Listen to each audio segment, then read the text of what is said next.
Tonight to welcome back Carolyn Schutz, who isn't quite with us yet, and Bettina to Art of Space tonight. Their framing of the Notebooks series in May last year as an interregnum, a temporary rupture in discursive intelligence that does not direct towards reason as such, but towards a different understanding of the role of consciousness, has taken on a new significance in the light of the exhibition and its manifestations in Kassel and elsewhere over the last month.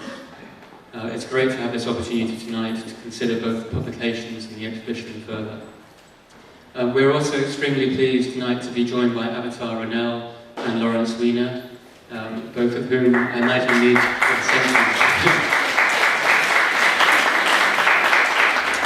Avital, who is Professor of Philosophy, German, French, English and Comparative Literature at NYU, and Professor of Philosophy at the European Graduate School, and whose writing is often speculated on the positions of author and reader, has been invited tonight to present some thoughts as a reflection on the Notebook series.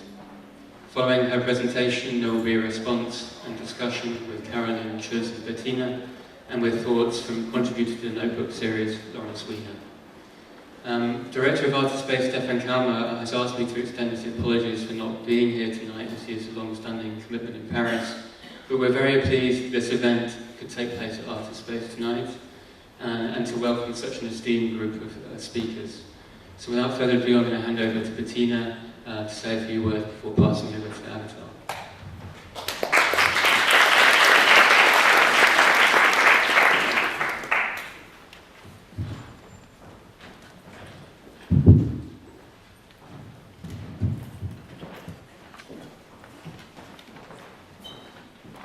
I'm delighted that Art of Space is hosting this evening, 1.5 years after it hosted the publication launch for the 100 Notes, 100 Thoughts series. It has been 2.5 years since we commissioned the first notebooks. This was a slowed down time, one of continuous reading, editing, commissioning and publishing. A space for a sort of collective writing process. We imagined that our commissioned writers, while considering their own contribution, might also be readers of previous publications in the series, thus generating a denser and more interrelated program. Two things excite me particularly this evening. First, reading is usually a private activity, so the reception of books remains difficult to grasp. Books like these are seldom discussed in public beyond the context of academic seminars.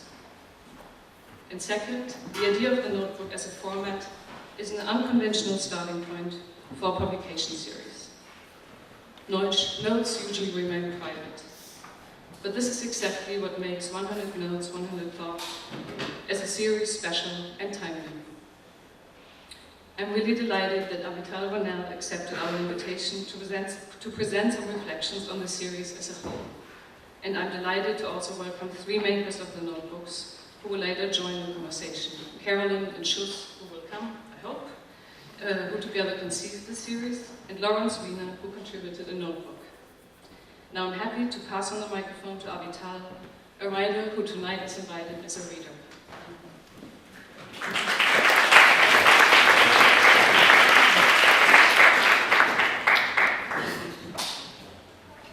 Hi everyone, hello New York. How are the acoustics? Okay? Good. Fine. So I've been invited, as has been said several times. We won't analyze what an invitation is. We could, in discussion, the aggression implicit in any invitation, though this would be most ungracious to begin that way, so I erase. Instead, we will turn to the belated supplement that the notebooks comprise, and we'll try to discuss that together tonight. I would need a few sessions to open up the case of the notebook, but I have only a short moment to unpack. So I'll offer a nano-analysis meant to instigate further consideration and discussion among us all. So one of the scandals of Monday's presidential debates involved the binders full of women that other guy referred to. Mitt, when Jean-Luc Nancy asked me how you pronounce that name, I said Mitt, and he said, oh, like Mitzrayim. And I said, no, the opposite, Mitzrayim. So he referred to binders full of women. So there's some political urgency to probe what happens in binders and other offshoots of the books that we carry, that we distribute according to different valuations and headline news, how we book the other, how we bind and seize entire communities by the book, or how we throw the book at them. You know, those of you who aren't native, no one is native to English, but nonetheless, to throw the book at someone is to book them into prison. So I have considered these acts of booking in terms of carceral culture, a Foucauldian term, and other lockdowns. Let me turn to this evening's theme. Of course, I cannot in a few minutes deliver a dialectical summation of the 101 notebooks gathered for Documenta 2012, but can offer a spray of theoretical reflections. I am meant to launch and secure discussion.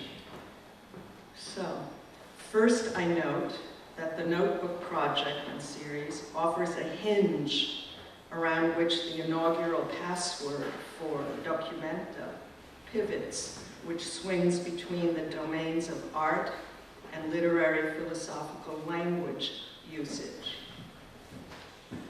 What is the unplumbable history of document embedded in Documenta? What about the tail end A in Documenta? The petit objet, supportive desire, ever fizzling, frayed, somewhat feminized, that little A at the end of document. So the Notebook series tracks the becoming work of a work, queries the status of a book, profiles a kind of rent-free, homeless, stalked project parked in a provisional space of sheer conjecture in anticipation of itself.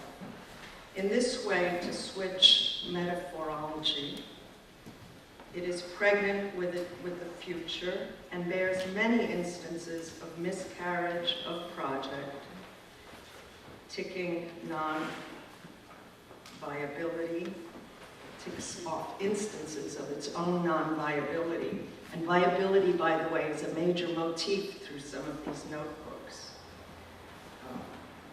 How to live, how life can be secured in art and literature and philosophy, what living love would be, beginning with Hegel's early fragment on love, what we do with the dead spaces that even the bodies of lovers present when they disrupt love, surprisingly.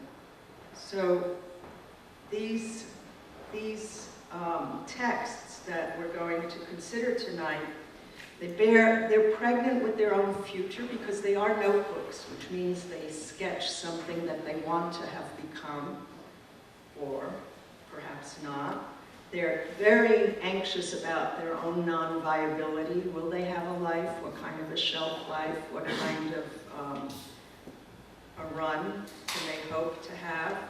They're involved in diverted becoming, stalled, or abandoned being, because a notebook also contains the abandonment of that which is sketched out or hoped for in there.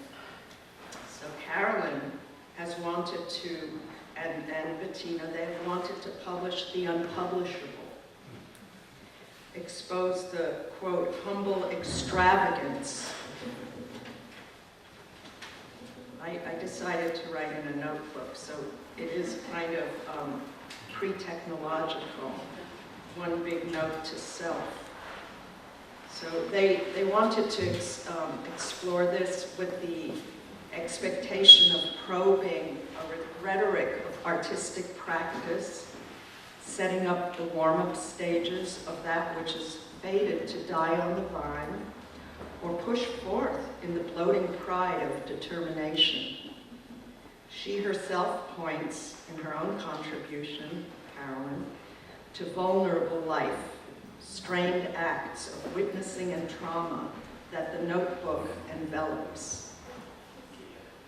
So we might want to return to this, to the way the notebook offers all sorts of markings of traumatic inexpression, or the kind of delay and flashback that trauma involves and implies.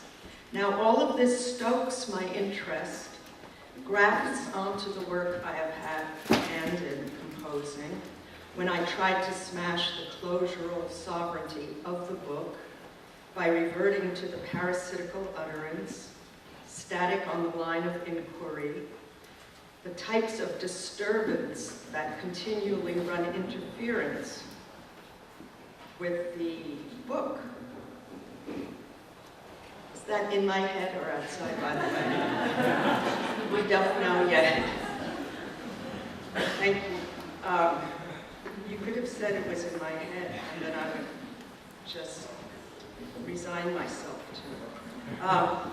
So, with that, which we just had a knock from the phantoms of running interference with what Heidegger might call serenification, or the serenification to which the book is bound, closing a universe, securing some ground, assuring some sort of serene afterlife, is what a book is meant to do in some ways.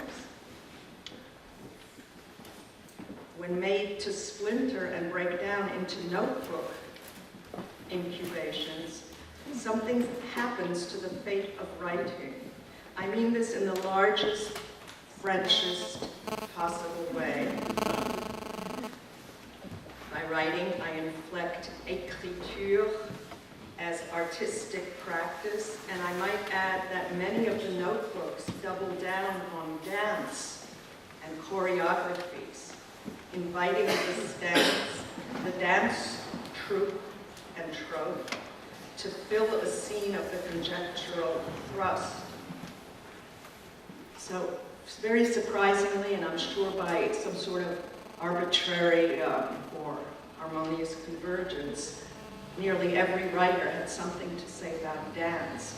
Maybe that's the point of exteriority of the notebook, or art in a certain kind of way that it perceives and experiences itself.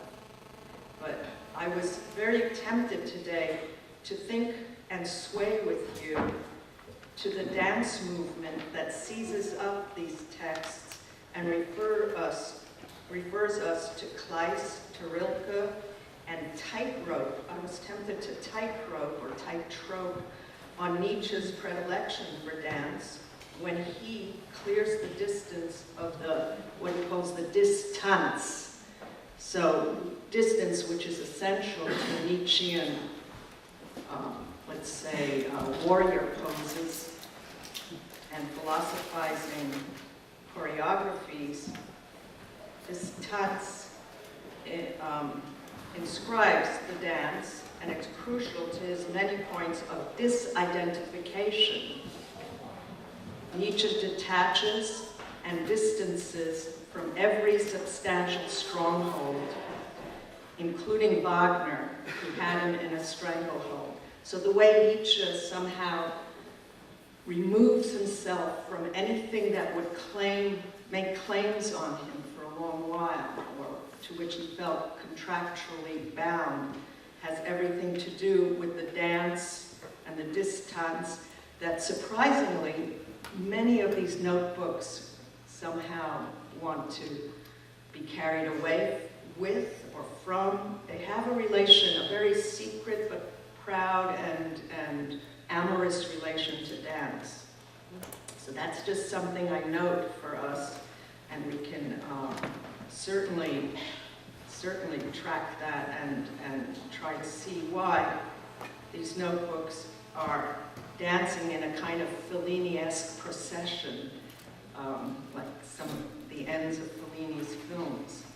Now, the notebook prompted in me the sense of booking, the way one books a flight, in Nietzsche's case, a dance, the way one books a book or artwork, making a reservation for the future of the project, although, by the way, and not just by the way, Bataille railed against the very idea of project, every project being a project of death. Notebook is at once pregnant with its own futures, but also unbooks the book. Here, in any case, it settles up with the spaces spanning a Benjaminian dig and Derrida's archive fever, with an ever-spiking fever pitch. We stand before a kind of destruction of catalog, inventory, an inverted exhibition, and reclusive space of installation. For my musically trained ears, notebook comes trilingually at least, evincing simultaneously the note, distress of the book, and its refusal. It's not a book, as when we refuse to sign for a delivery. Notebook is linked to the knotted sovereignty of the book, according to its own peculiar logic. Related in one way to, maybe in one way, to the romantic fragment, it does not refer to a totality of which it would be a mere part. Yes and no, I'm not sure about that. I'd have to probe that further. It seems, at least to me, that it's part of a package deal of transcendent takedown, no longer part of the sacred derivation or signification of the book, no longer a trickle-down transcendence policy that rains down and reflects upward its sacred origin. By the way, you can treat me like a TV and pause me and mute me and start yelling at me and asking for subtitles, though I don't know we can do that with all our TVs yet. Yet, I note that the notebook does not stand alone in its solitude, but yearns for a near completion of itself by being flanked, in this case, and maybe Carolyn can, my lovely assistant, can show that we have the book of books, as well as the logbook, or logbook. Thank you. You did that brilliantly.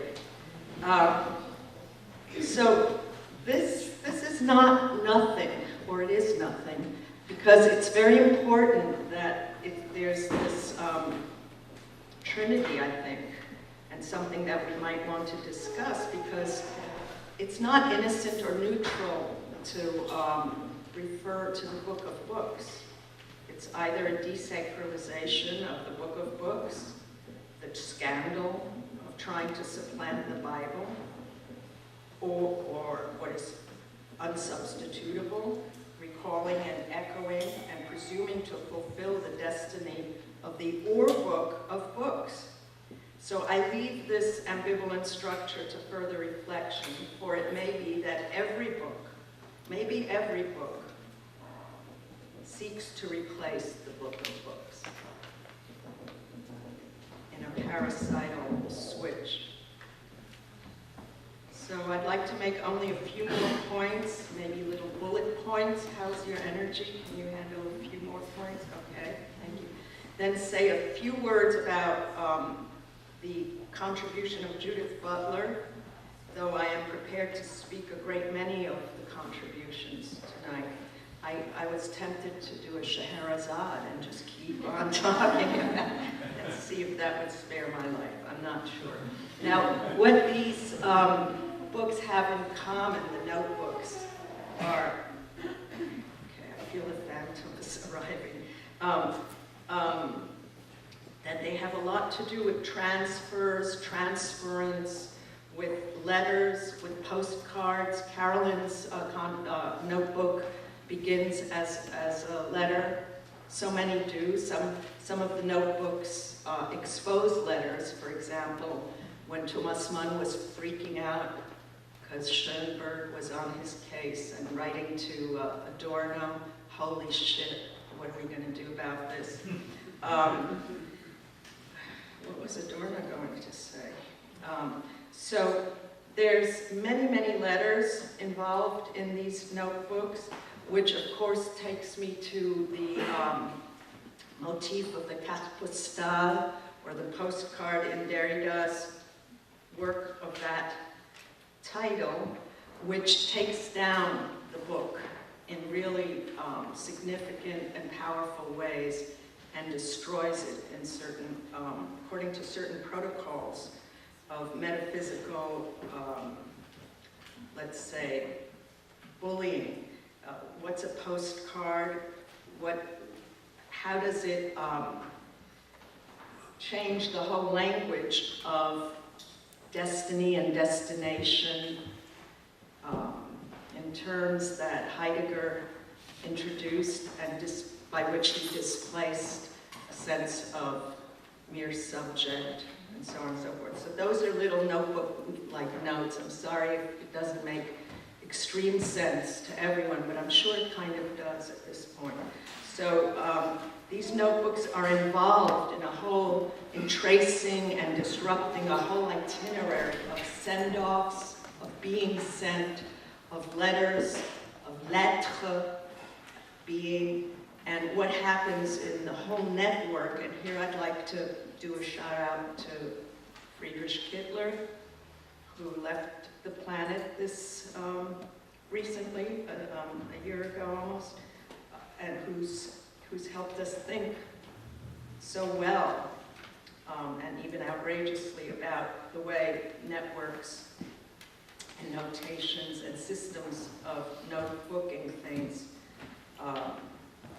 travel and return and disrupt our relation to anything that would bear the transcendental trace of a book.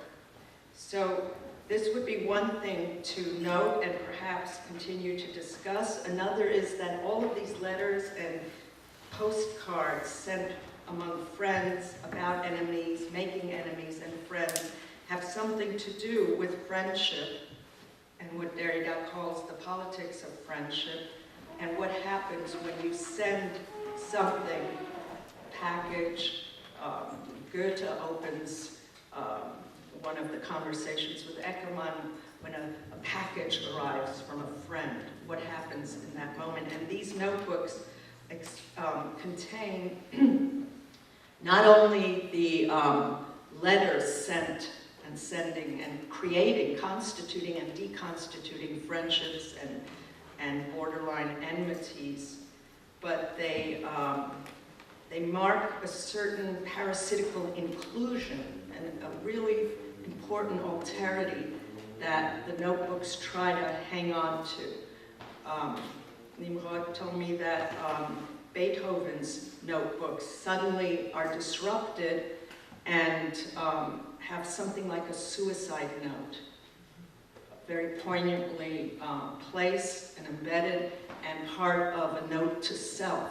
So these notebooks are very much inhabited, vampirized, enriched.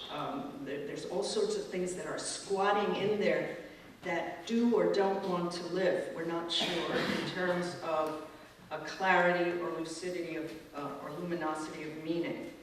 So another thing that I noticed traversing all of these notebooks were certain moments where perhaps was articulated. And I had the feeling that there was a hesitation, a trembling, what Nietzsche calls the dangerous perhaps, that kept on intervening in the articulation and disarticulations of the notebooks. For Nietzsche, perhaps is something that completely interferes with and infects metaphysical security and any pitch toward totality. Could you imagine some authoritarian asshole saying, it has to be this way, perhaps. See, the perhaps feminizes, opens up, does something to declarative statement, to assertion, to affirmation, that in itself is the kind of virus, non-nihilistically applied, that just takes everything apart for Nietzsche. Just add a perhaps, and everything comes apart. The whole house comes down. So this is something that I found that the notebooks abundantly contain, even at the moment of the greatest affirmation or the greatest confidence that the notebook may have wanted to nail and name. Suddenly there's a perhaps. I saw it also in Judith Butler's notebook and in your notebooks, that there was suddenly this intervention of the perhaps. So I wanted to give it a housing license or permit as something that we might want to consider, and that very gently inserts itself and disturbs something like serenity of it belongs to the note of the notebook. So to finish, I have just 2 minutes of referring us to one of these notebooks, which was something that I read as it was becoming a notebook because Judith sent it to me. And this is her contribution, which has to do with Hegel's early love. Some of you have read it and have loved it. And it's very ironic. You can tell that at the same time that it's something that she loved to write. She begins by saying that Hegel isn't so lovable. And yet, early on, he wrote a fragment on love. So there's something about love that, especially in the hands of Hegel, mediated by Judith, that made me think it was to be understood as an allegory of the whole notebook series. Namely that love requires, even though it may be located, probably falsely, as an internal figure and feeling, it requires the presentation of itself. It needs to be, and this is a big question for art and philosophy, how to produce the Darstellung of that which eludes presentation. So it needs to be confessed or declared and repeated all the time, and it cannot be restricted to a single proposition, but undoes any growing confidence that we know how to declare love by initiating unexpected modes of arrival. So this is something that I feel does allegorically kind of prompt our way of understanding these notebooks that somehow arrive unexpectedly and thematize even at the unexpected arrival. There's a certain loss of the now in Hegel that you probably know about, that makes every notebook, even though it purportedly, according to a simple first register of temporality, seems to be prior to a book or a project, it arrives belatedly. So Butler, reading Hegel, says that the act of pointing, the act of indicating was always belated, and that only when the now becomes then can it become reflected on as a now.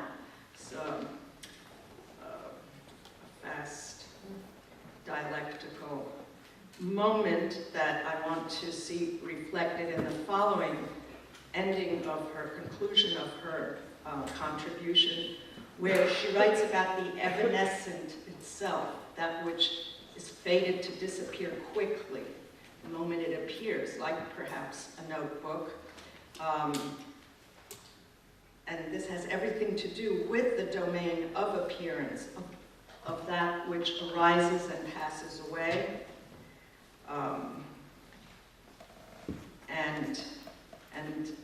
What Hegel says is that the evanescent itself must be regarded as essential.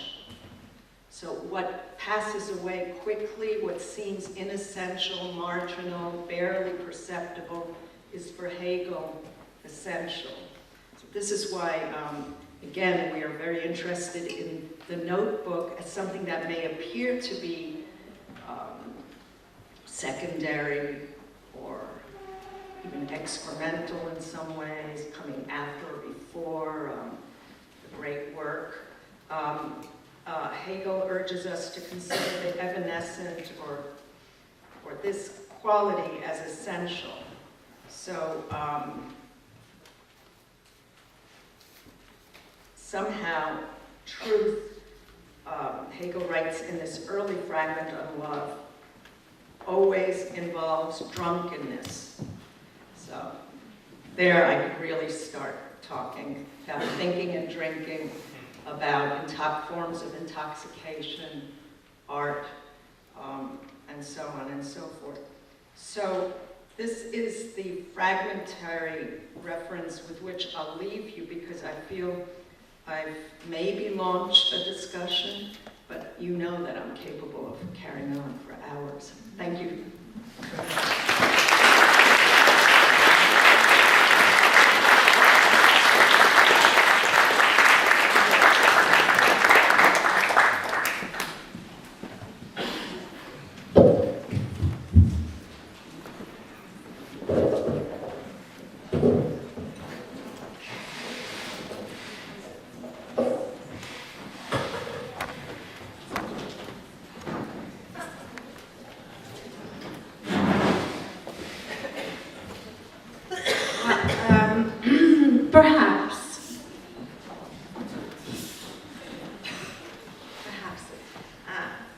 Thank you very much, Avidan, for having a look, a philosophical and also a loving and lovely look at the untimely and unbooking the book. Where's your time here?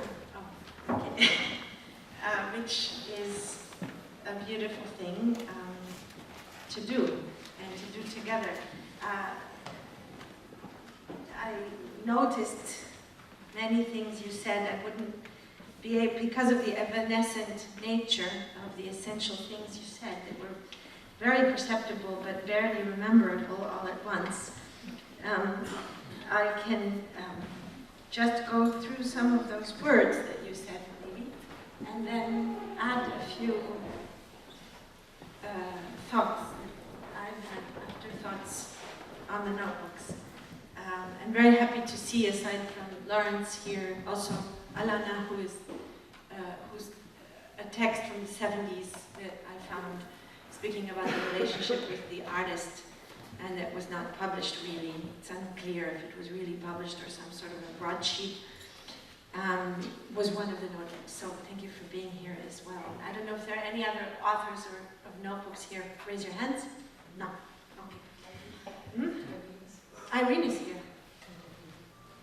Really wonderful. So there's also the notebook of René Gabry and Irene Anastas. That is one of the, I don't know which number it was. But the question of, to launch the discussion of what is an invitation is interesting, you know, to be in life, in vita, is an interesting question, connected to the little a, the feminized documents, which is the lesson. Document doesn't mean a lecture or a documentation or any form of proof, it just means lesson for the ancient Latins. And so this lesson, to query the status of the book as a conjecture of something in anticipation of itself, and so the viability question that Avital brings up, how to live and living love in literature and the bodies of lovers in relation to the invitation would be something that we could speak about here. The anxiety that you bring up, the anxiousness of this, the viability itself of such a thing, which hovers in the state of the propositional, is of course an anxiety also of the age within which we exercise our communications through the digital, the SMSs and the emails and the smartphones and so on and so forth. And so in what state of anxiety is the thing when it's on paper, or our relationship to that paper, to that abandoned and found paper, and in relation to publishing the so-called unpublishable, which is something that Chus and I often use as a catchphrase to speak about this project. We basically needed to find a commercial niche, you know, so we said, well, let's just publish everything that nobody else would publish, so all the others would be really happy.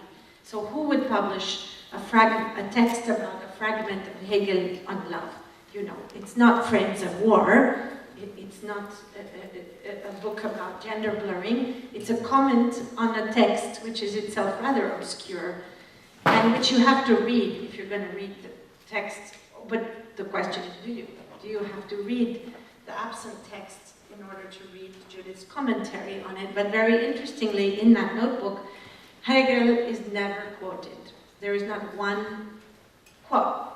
So there is nothing that you can hinge your relationship with her reading of it unless you go and find this text. So that's one way in which we were considering this publishing the unpublishable. You spoke about the trauma that the notebook envelops and the vulnerable life. I think it's true, and I would love to speak about that. So the trauma of the object itself in the exhibition, how traumatic is it to be seen by 860,000 people, you know, like it's mamma mia. So what is the trauma also of the text in its being suddenly read or looked at, and how one can stay and inhabit spaces of parasiticness as a way also of resisting that condition of potential or ensured trauma. The dance question you brought up was beautiful and interesting, and indeed we spoke a lot and we talked a lot about dance and the impossible choreography, the impossible synchronicity of choreographing without a rigid choreography that has been proposed to us as a mode of living, which is actually a lie. You know, it's a big lie, and Chus and I speak often about this big lie of this choreography of independent singularities in harmony, this idea of the 90s that erupted and encouraged the development of things like Facebook and all of that. But the secret and kind of amorous relation to dance is something that I think we have danced with a lot of words and things and materials, Lawrence, over the years. I really prefer to use the word stance rather than Stance, yeah. Because stance then takes into effect something that if you've taken the bagel away from Hegel, finally, and gotten out of this continual rationalization of why something exists, there is no difference between a notebook and a book if it's published. You get to stance, and stance will at least allow invoking. Invoking was somebody taking the responsibility in public to take on a role and hold it, not explain it. Of course, and therefore the notebook, it's true, once the notebook, well, are we explaining? That's the question. Maybe not. I think so. Are we explaining? I'm not sure we I are think the explaining. use of Hegel in a relationship to a sensual relationship is more rationalization and explanation than it is any kind of reification in a sense. Well, I'm not I sure don't know. there was It's an my explaining guess. going on. Perhaps. I'm not sure there Perhaps. was an explaining going on. I think there was, perhaps, exactly, perhaps. I think there was more of an unbooking than a booking. No. Well, okay, let's do that in a minute. Just wait a minute. because I first want to say more things that I found interesting. Okay, the question of a kind of impulse that is not the same as the impulse of the archive fever of Derrida, I think is true. I mean, that he analyzes. I think that's absolutely true. There's more of a destruction than a construction of an archive in this collection. And whereas today everyone says that everything that is some sort of a collection is an archive, and that's absurd. It's only an archive in a way when it goes into the building, the eyepiece. And this is the eyepiece. And while these are readable, you can put them in your pocket and take them in the subway, and you can read one at a time very easily. This is absolutely unreadable. It's an archive. I mean, it's extremely heavy, you can't ship it, and it's miniature notebooks. How you put 1,400 pages into 700 pages means it's miniature.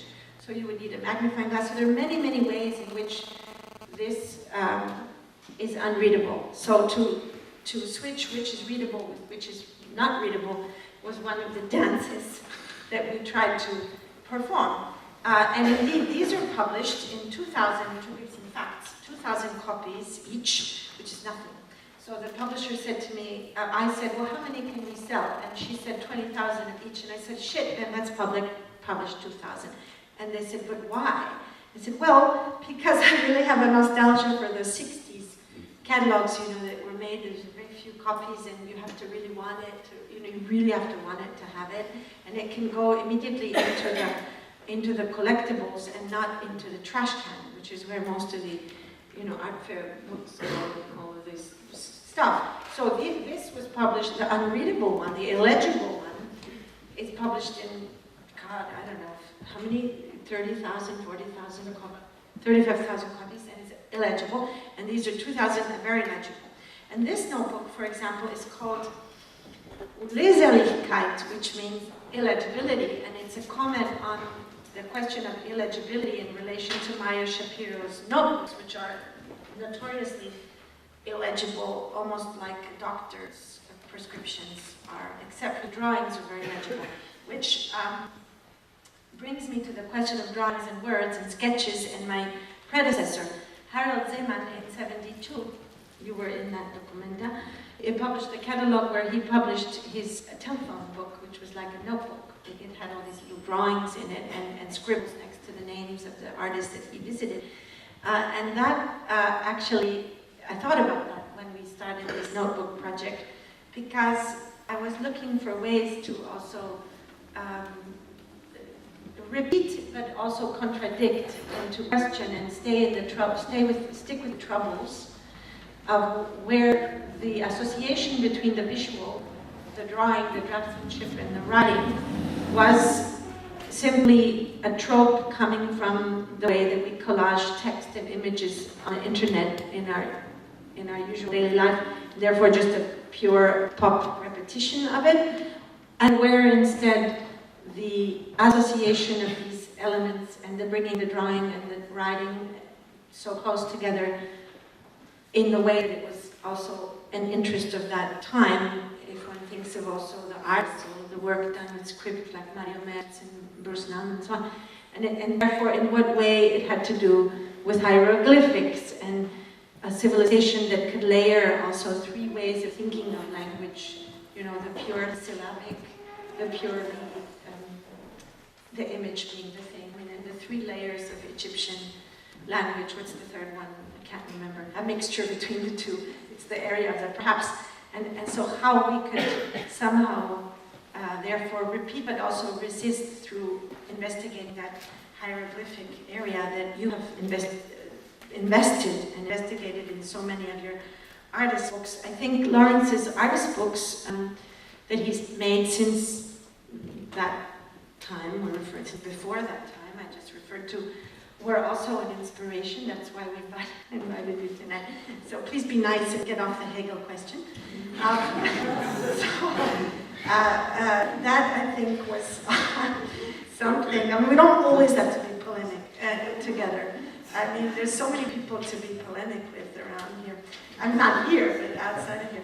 Okay, so what I wanted to then, so that's what I can say as a kind of guirlanda to celebrate your comments. But what I did want to say, just myself, a moment, can I add something?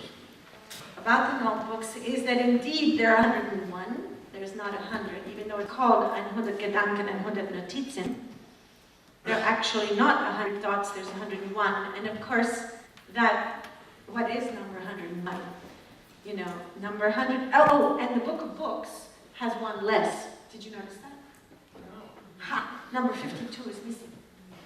Now, it's very interesting. 52 in relation to the history of documents is super interesting, actually.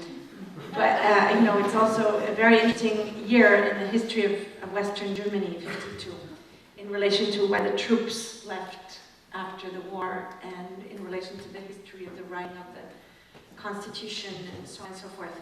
So we won't go into that, what is 1952, but number 52 happens to be Daniel Heller-Rosen's notebook, which is about how to keep, or the interest, or if there is any interest in keeping secrets. It's a commentary on Al-Jahizi's text about holding one's tongue. So that is the only notebook author who refused to be published in the Book of Books. But then, of course, one can argue as if it was an intention, and of course it was an intention.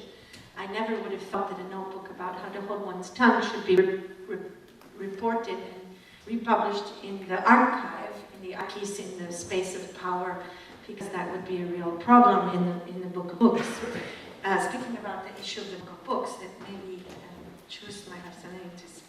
We can't really speak about the question of the Book of Books, which you brought up, which is why I didn't speak about it in the synopsis and comment on your comments, because it's absolutely unspeakable. So we'll just leave it there, the Book of Books. But what I did want to say was that there was 101, but there's 100 republished in the Book of Books, which is about the 100 notebooks, so it's all legitimate in the space of power. What I wanted to say was that this 101 notebook is the notebook about Afghan seminars and the experience of doing documenta in Afghanistan, which was a long process, which went from 2010 onwards, seminars and trips and travels and journeys, and people like Chus came with me, and it was not spoken of in press releases and so on and so forth, because that would have damaged it, and we wanted to not do that. So therefore it was unspoken of, and it ended up being this excess, this moment of excess.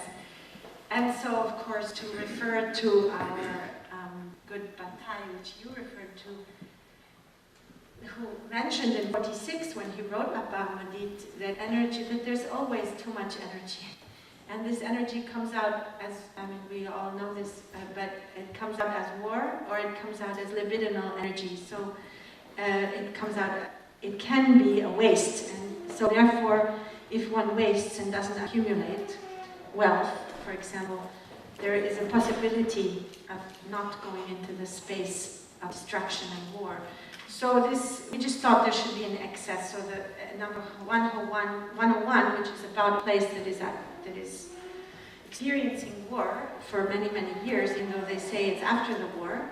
We should have ended in 2002, but it's always war and not war at the same time. It's a condition of the maybe, and of the overlaying of these things that seem to be not synchronous, but they are, is that gives a moment of access to his project.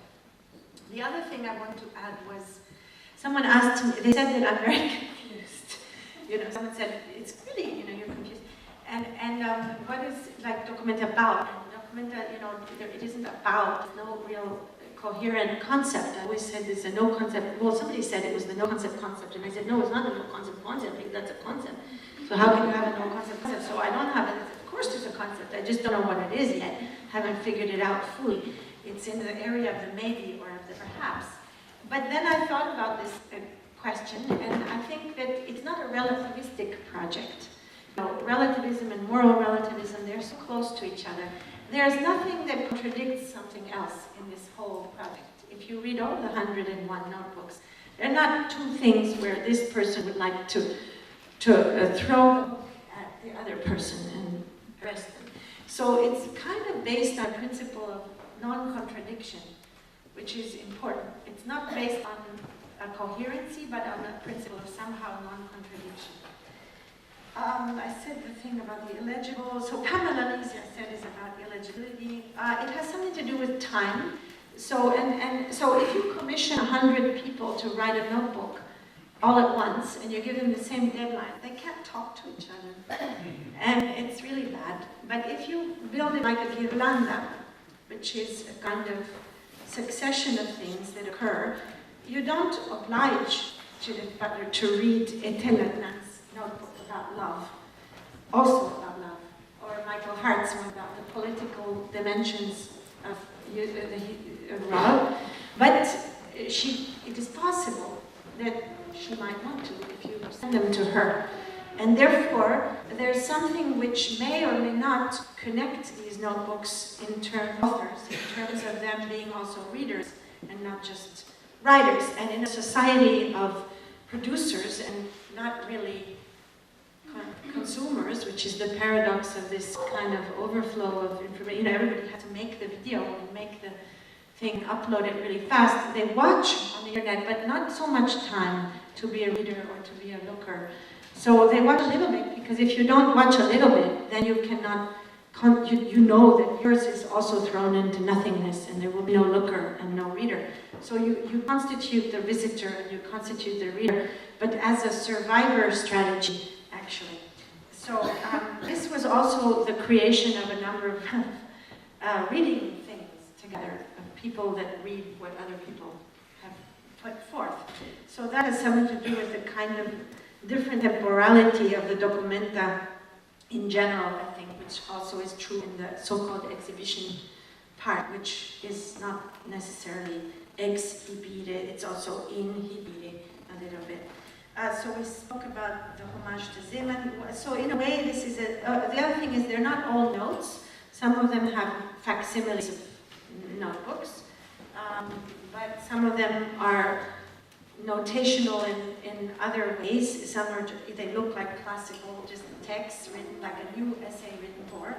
And therefore, it's a little bit like notes in the expanding field to make another homage to someone that we all have cared for, I think. And then they're certainly not bank notes, but they could be musical notes, but not musical notes in the sense of being part of a whole. So to connect with what you said, I don't see them as fragments of a whole, because there is no whole. So how can they be fragments of a whole? They're more like a group than a whole.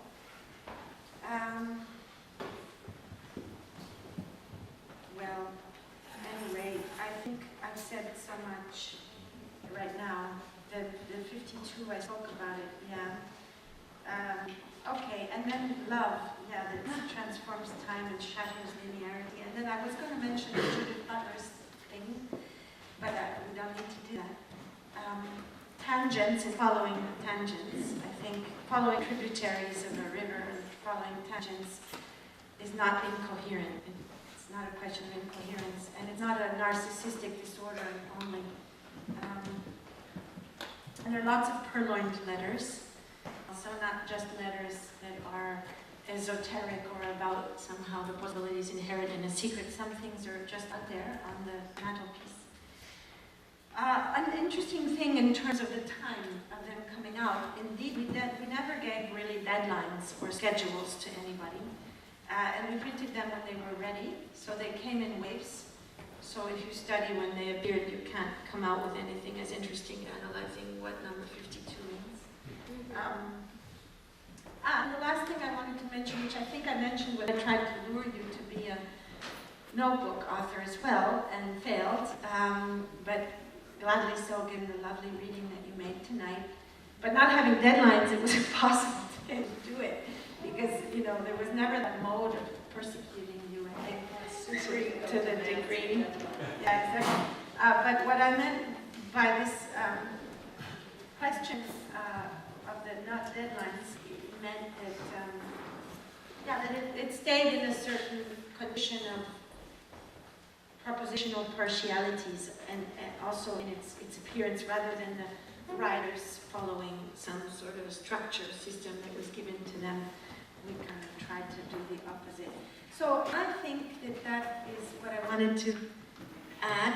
No, there was one very important thing that could form a discussion later, or another lecture, conference or something, but since Irene is here, I was thinking about the relationship between the newsletters that we put out for the notebooks as they appeared, because they appeared in bunches.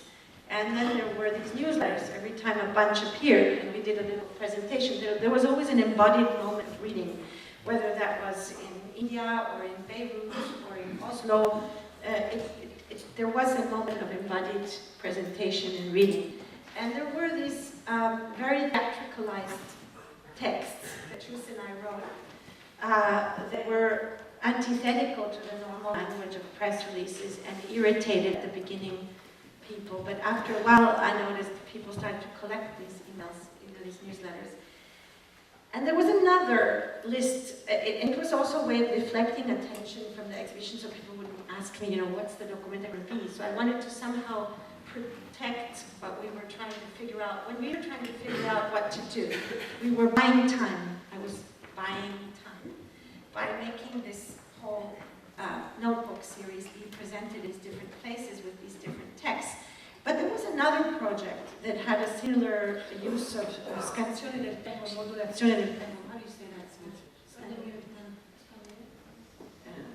Marking time. And that was the end events, which were also deflecting, in a way, attention through these newsletters, because very few people, beyond the people who were the interest small group that took part in the events that the End collective enacted in various parts of the world, from Tunisia the year before Occupy here, and during which they discussed what had happened politically in Tunisia, to Armenia. So these events that sometimes had a newsletter coming out after the event had even occurred, the Monsanto trial that was done with Claire Pentecostal, they were another parallel series of newsletters that were going on that were also written in a register that was different, both from the notebook register and from the register of the normal press release. So I had planned a whole comparative analysis of these two registers of how many events, the 21 events and newsletters, and how many events of the notebooks, like 11 or something. They were published in 5 groups. No, but we did the scales. Well, anyway, somebody can count them. But I think that would be worth somebody could write like a thesis or something about that, because it wasn't me writing these texts. It was writing. Well, Renee and Irene wrote the core of those, and then newsletters, and Chus and I wrote together, very much choose the newsletters of the notebooks. So I think it's interesting. I mean, there's so much research and search that can be done. And the point is that it's such a pleasure to do so. I mean, the point is that it's not about desire, it's about the use of desire. And it's so hard to do that. It's really hard. It's almost impossible. So that's all I had to say. So thank you, Arita, and I would perhaps ask, she's the editor of the whole series. So Bettina really had all the hard time also with all the authors and so on, and also needed to inspire a lot of people. And it was wonderful to work with Bettina. So Bettina, what should we do now? Should we ask our friend Lawrence to speak? Or should we ask Chus? How do you do? Well, I thought it would be nice if Chus would say something about the very first thoughts about this publication series, because we've now spoken a lot about the process and the reception. And about 3 years ago, you and Carolyn started to talk about what this should be, and maybe step back one more time before we go back to the business, if you want. It's kind of difficult to reverse these conversations, but right now. But I think that we were interested both in something very simple, which is the act of reading itself, and not only reading through words, but reading also through images and materials that cannot be summarized in an all-encompassing logic, that they cannot be put together under one thinking logic and they would work. Also the notion of not creating notion stores and argument, but actually trying to create a collection of thoughts that are almost thoughts, but not quite and then produce a topology, a different relationship in between logics, spaces, and times that are not always necessarily connected, and therefore connecting something which is the ideas with affection, and how this may work. And I think that this was kind of the main common motivation of starting an interest not towards an indexical way of mapping the thinking of a time, but actually an itinerary that one can follow when reads in commonality, because you are reading together while trying to think about yourself, what to do with an exhibition, and how to accompany this exhibition with text, because there is something as trivial as important as a catalogue, and then the artists and the ideas, and the fact that you are listening, and you are listening, thinking of how to amplify what you are listening to and contribute to. So if this movement, which is constantly produced, could be then be translated in something like the notebook series, and yeah, that's to be proved, because that's to be read. And in the meantime, this reflection, this movement became documented also, because every notebook contributor was equally a participant to Documenta as a visual artist who would show a work in Kassel. So maybe this would be a moment to... What do you mean? And not everybody who made a notebook was in Kassel. No, but in the main catalog, so every contributor to a notebook was considered a participant of Documenta. Well, that's true, isn't it? I mean, it's like a logical proposition. They weren't considered artists, but they were considered Participants. what they were, which is part in. So the reflection in the process also was Documenta. Yes. Yeah. Let's laugh. Fine. Let's see. Yeah. Is that a question? Well, it's a continuation of what you were saying, that the notebook series was also a movement, a thought in movement, and a process of collective reflection on why you were doing what you were doing. And I thought it was interesting that this reflection also then became Documenta. It is considered Documenta. Yeah, I think that, as Carly was saying, there is, when you are producing an exhibition like that, everyone came to her and asked what is this going to be about? So one way of actually producing clues towards the enigma that you don't know, because it's going to open in the summer, and it's actually, you cannot talk about that, not because you cannot, because you don't want to, but because it's physically impossible to talk about something, because the relationship that you need to establish when you're producing such a thing is one, and I agree here very much with Avital, what she's saying. The relationship between the notebook and the book is a relationship of immanence, of being inside the substance, and not one of transcendence. It means that therefore you cannot thematize your own doing. In order not to thematize your own doing, you need to be just thinking, reading, doing, talking at the same time, almost not noticing what you are doing. And so then when one could think that the notebooks can also be like both, creating a nearness towards the exhibition, and at the same time creating a remoteness towards the exhibition. It makes it more remote, it moves away, and it creates a distance which is not one that it can be measured by meters, or a time that cannot be understood in a timeline, but actually a space that transcends the geographical and goes into really another dimension. And I think many of the notebooks really prove that, like the ones that I've been mentioning. And therefore, if they are long or short, does not matter. They do embody an intensity of thinking and feeling, of producing an affection, that it goes, as I said, it goes really towards the exhibition and moves in a remote area, very far away from the exhibition in itself. And then it's productive to think about them as the catalogue of the exhibition, but it transcends that as well, as a different relationship that one can think nowadays in between the published book and the experience that the viewer may have, depending if you are in Kassel or not, in the exhibition itself. So it becomes a particular exercise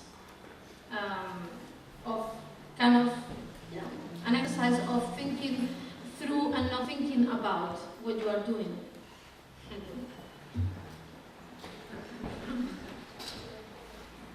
I don't have anything to do with this. I feel like a Niacin only because I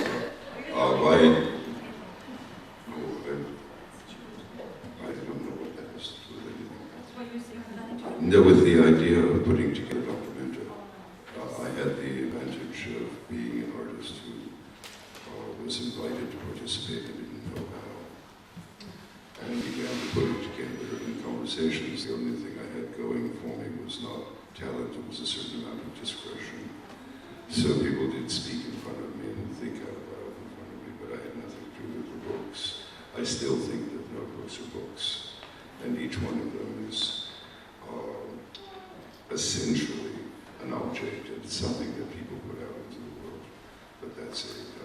As far as the construction and what the construction of Documenta is, I'm pleased as much that I found myself at an exhibition and other artists that were here that were in the exhibition would say the same, where you could do what it was that you did. And in fact, you didn't have to take on any kind of form or any kind of manner. For that, I'm eternally grateful to Carolyn, but Carolyn's been a curator for me for so many years that each time at the end of the show, I'm usually eternally grateful to Carolyn. And I don't mean that, this isn't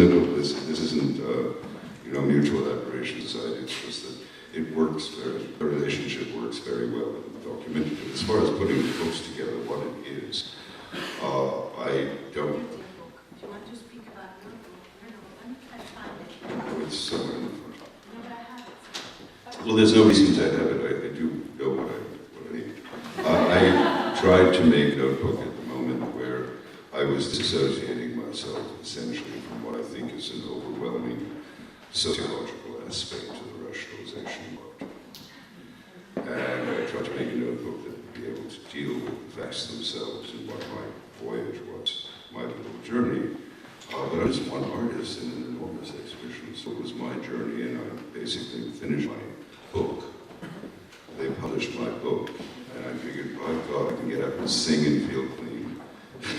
Yeah, but for example, you chose to use typography directly in the book, but then also to do some facsimiles of notes.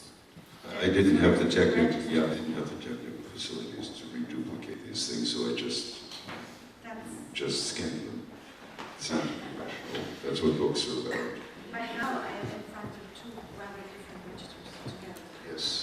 So what does it mean to me? Look in the video, top and the bottom. There's always two registers together.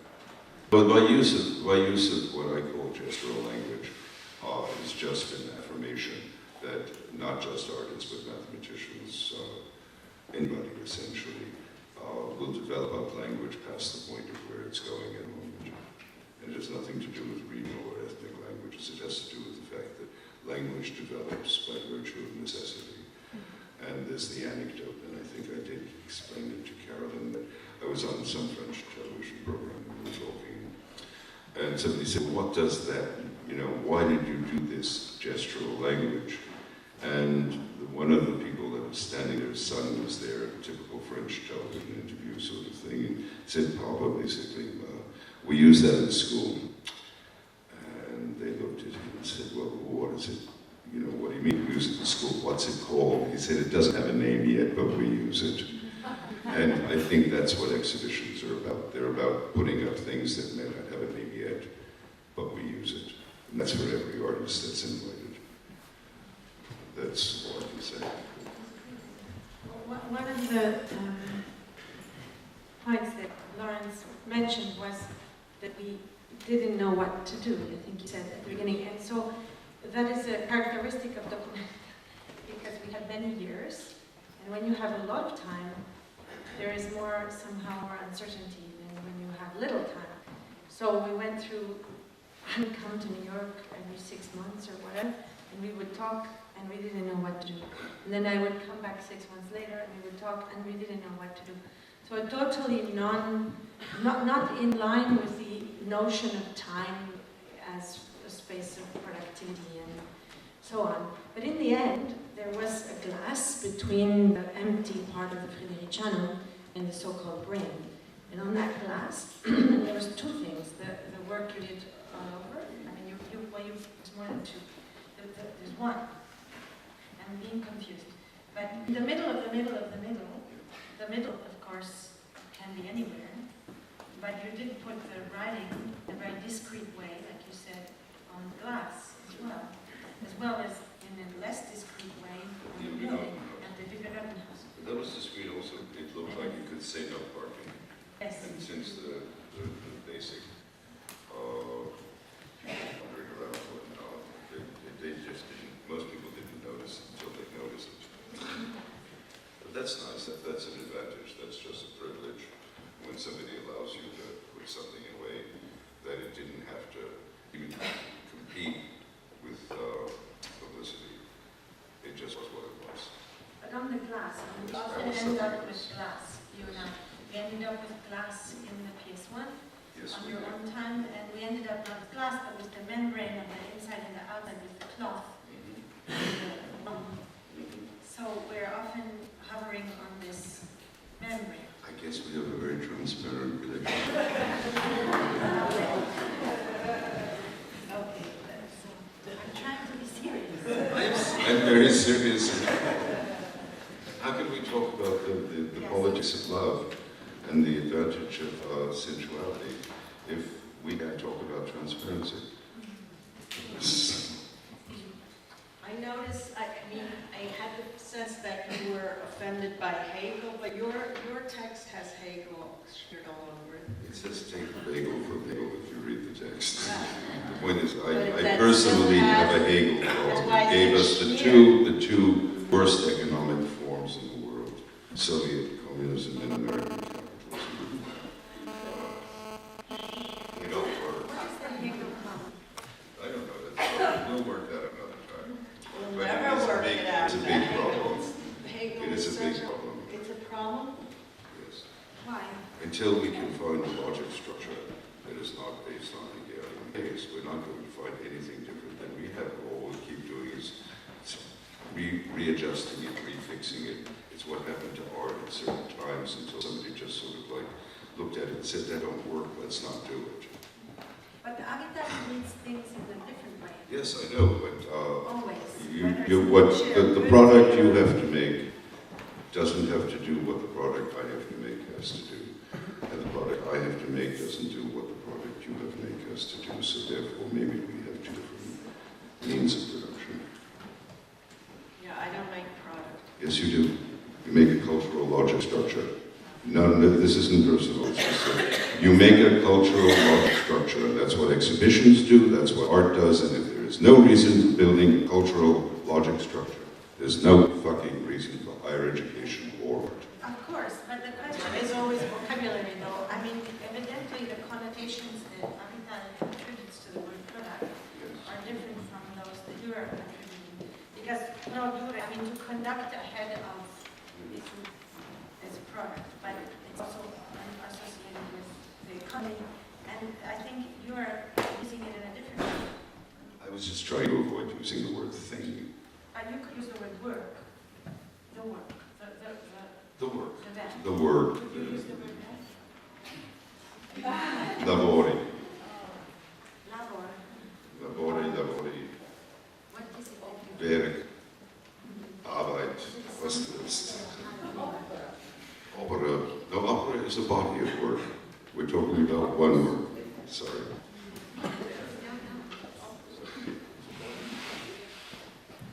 I don't know if anyone can have a work anymore. And everything that it implies, and the kind of metaphysical guarantors that will work. Does anyone still have an oath? These are questions that we could discuss perhaps, and part of the perhaps the innovation of these notebooks is to destroy a lot of the lexicon which still might have some residual resonance and on which people are still hooked. So that was what I was trying to consider, and then Carolyn wisely said, we'll take the book off the table, the book of books, because I was looking at the destruction of the work that these series imply and enact in certain ways. But I can see why some of it seemed unsettling and maybe even offensive. I just wanted to get to the core of the offense out of a libidinal giddiness, because I was charmed by your anger. What do we call my anger, perhaps? Upsetting. What do we call my anger? Upsetting. Wouldn't that give me a dignity? So I was trying to, I was interested. I wonder where, I mean, since part of what I was trying very quickly and like a drive-by to indicate was the destination, the destiny, the fast movement of certain send-offs. And I was trying to kind of systematically go against what we think a work or an exhibit or an installation might be, and that was far too fast forward, I think. Well, I would like at this point to open the conversation to the audience and give people a chance to respond, in particular to Anita's reflections, if anyone would like to.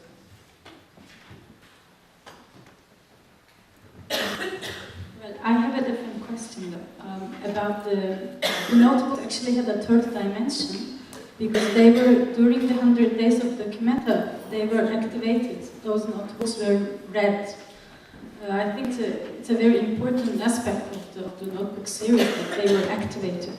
And they were, it really had a performative act, like inside the Documenta, inside the Fredericiano, and in front of Fredericiano.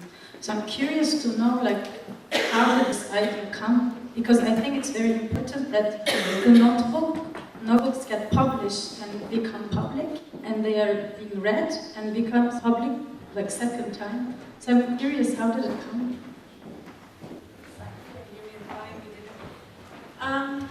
Well, that's a really interesting question. I would not use the word activated. However, I don't really like it. We're all in words, we don't like it. But they were read out loud. They were read out loud one a day by a reader. And it was just...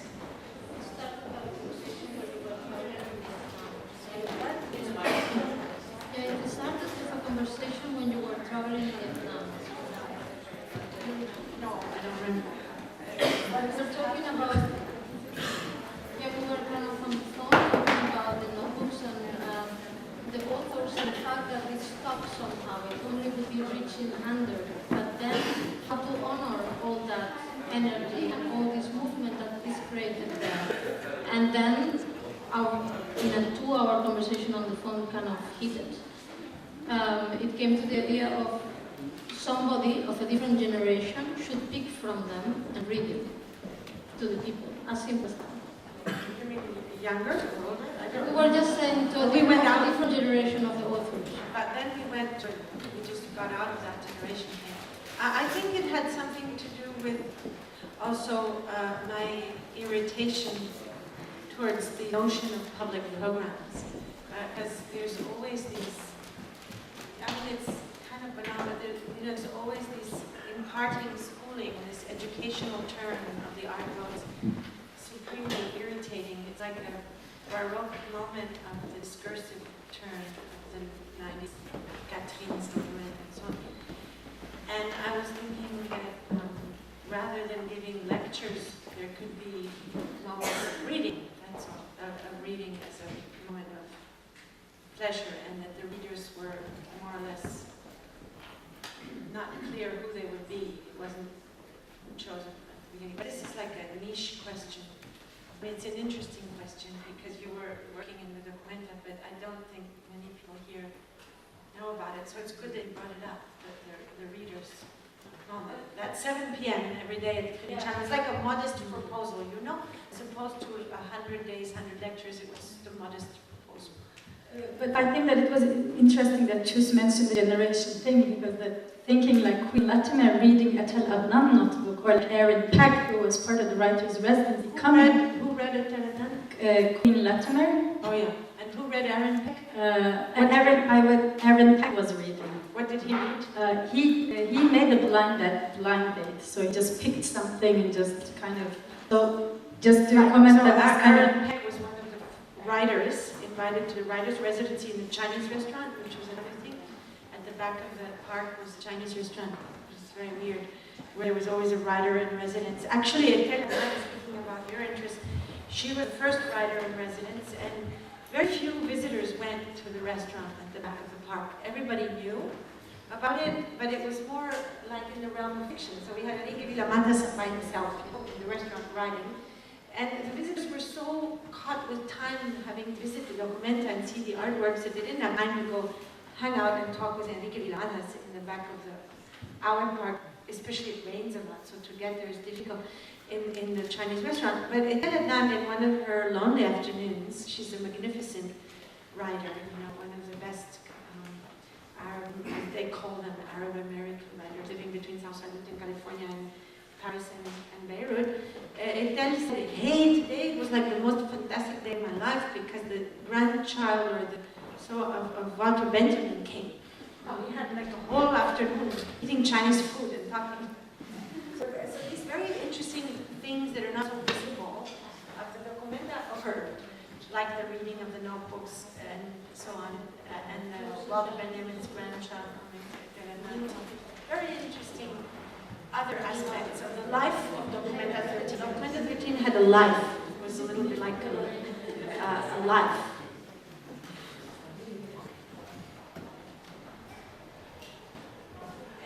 Any other reflections, questions? And the offers that was it all the same amount? Yes, and it was very little, but it was a symbolic fee. What was it? $500? Yeah, 500 euros. And then there were euros or something. And then there were, of course, differences in terms of copyright issues. Like, for example, the copyrights on some things were expensive, and there we had to, we gave up some notebooks because there was one in particular that was crazy, like the estate was crazy. We had to give it up. Was it the Marcel Brodin's estate? Yeah, so we didn't do that notebook. It was like impossible.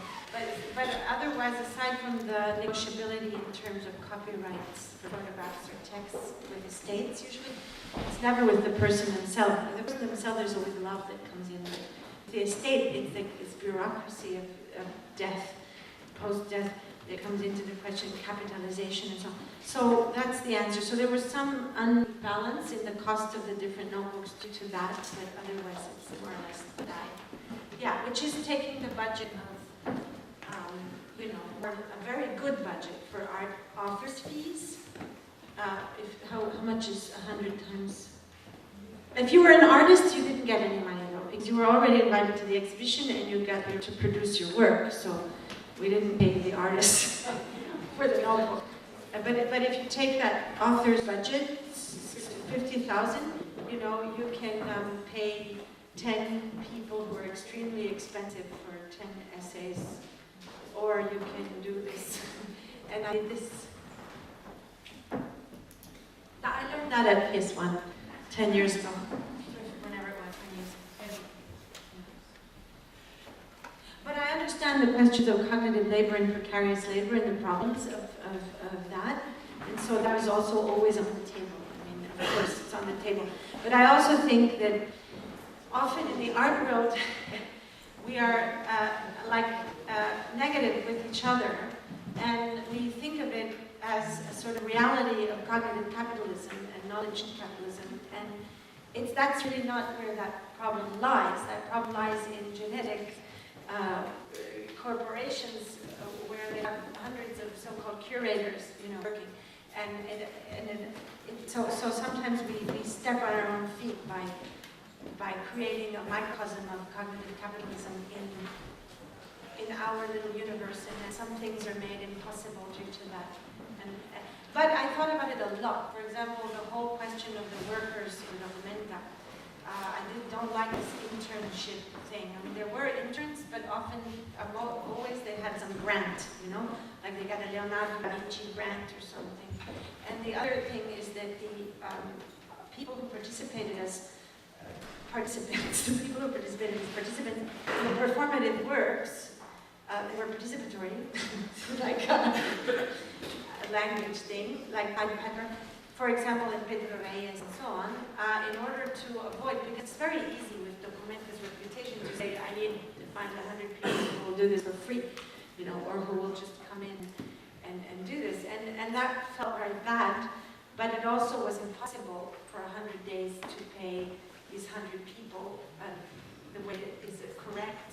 So the only way that we could do that was Chus's brilliant idea, was to, it was an economy like a time bank, a kind of economy of exchange of different things that different people wanted.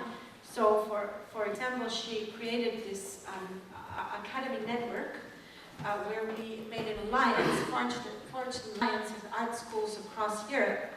And the program, basically the artists in that case gave talks and lectures at the art school during the spring. And then we shifted one of the terms to the summer term. So the universities paid for the people to come to live in Kassel and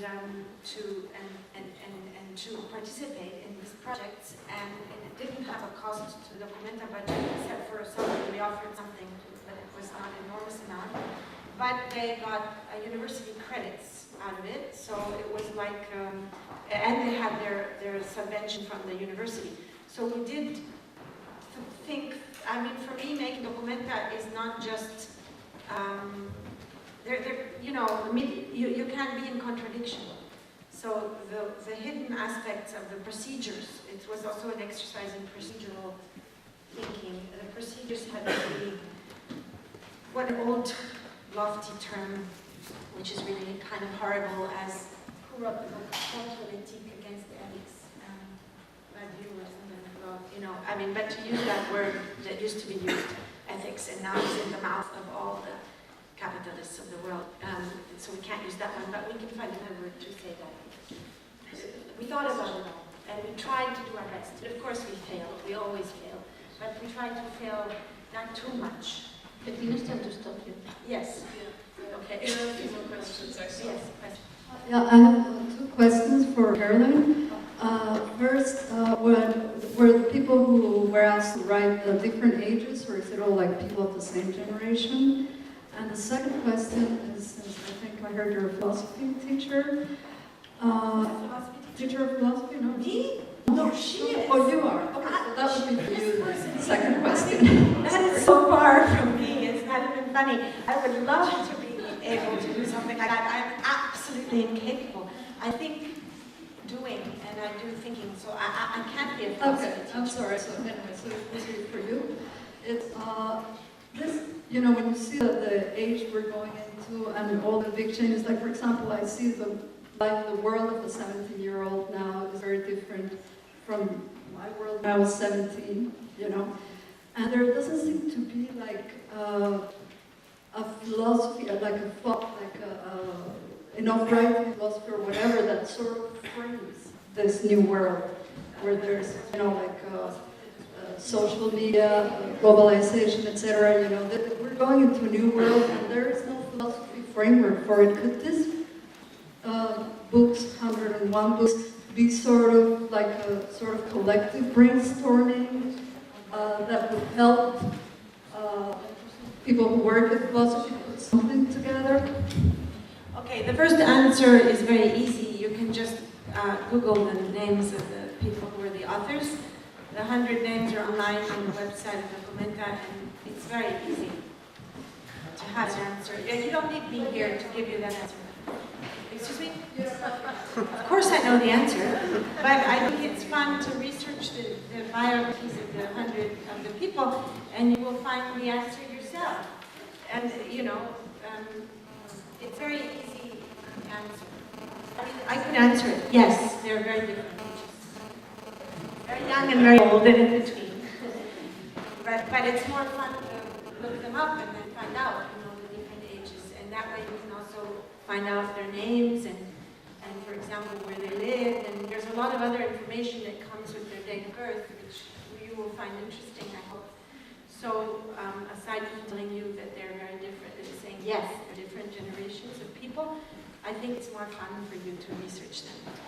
The second question is, I think there are many, many wonderful thinkers around the world and doers around the world.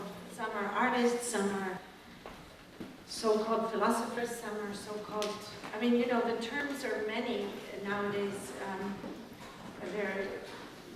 Donna Haraway started the Department of History of Consciousness, for example. I don't know if you want to call that philosophy or whatever. So there's many, many people around the world who are writing and thinking and proposing and hypothesizing. And I think there is a lot out there if you want to read it and contribute to it.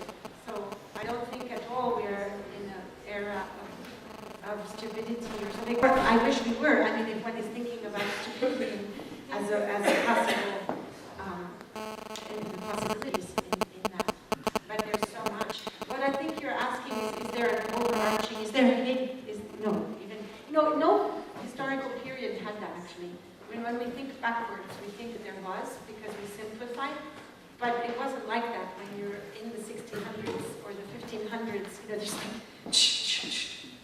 all these different skeptical descendants of skepticism and this and that. And it's very complex in every historical period. There's no potato chip summary in any period. But maybe Aristotle was a so-called philosopher, but maybe literary critic, but maybe many, many hundreds of other self-definitions might have an answer for that second question better than me. I would just say briefly as we scan the room that there is something like the exhaustion of philosophy, and you're not wrong to have marked that in a certain way. We probably might mean different things by it, but also there's something about philosophy's failure to live up to its promises, to guarantee and hold life in its vitality, to offer the answers one seeks. There's a lot of real terrain of broken promises and broken glass. That's probably the good news. Because you don't want an overarching philosophy. That's something that one has to struggle against, and just note that it's also a desire and a temptation. So I think it's great that that we're at this place of the impossible kind of answering machine that won't give you that kind of grounding. Anything that promises that grounding is really pernicious. Well, I think that the question was if the notebooks replace, and that's wrong. They don't replace. No, but meaning they are not philosophical texts. And if there is anything that they wanted is actually to create a new affection for a relationship with thinking, which is speculation, not thinking only as an argumentative tool versus an argument and versus a critical thinking relationship in between language and the object, towards a dialectic, but actually towards ideas as affection. And how this may be possible. Therefore, they have this kind of form. So, I would not relate them to philosophy actually, but to this way of thinking through the senses, and that's what art does. And therefore, they are valuable to me at least.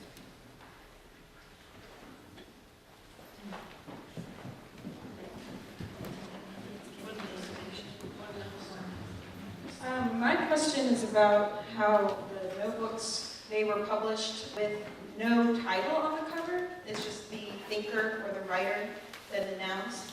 And for me, that's what I know they have titles once you open them, but in since when you first look at them, you're attracted to them by the thinker's name. And what does it state when the author and title are kind of blended together in the announcement of each of these books? Well, I hate to say this, but all you have to do is turn it over. The titles are on the back always. Right, but I'm That's a very interesting question, the front and back of things. Do you have an answer? You know about the front and back of It's a book, but it begins and it ends, it has front and back. I don't think there's a hierarchy of front and back. It's to be extremely vulgar. It's a choice of tits and ass. And in fact, there is no hierarchy. Well, it was something where I thought these are books that should be handled. These are not books you should just see online, go to the titles, but I was hoping people would encounter them in bookstores, pick them up and naturally turn them around and find the Oh, you title. mean because online you can't see the back? That's at least what I understood in between so the it's actually a question about the online version. That's interesting. That's really interesting. You think about the fact that that question is about the online version,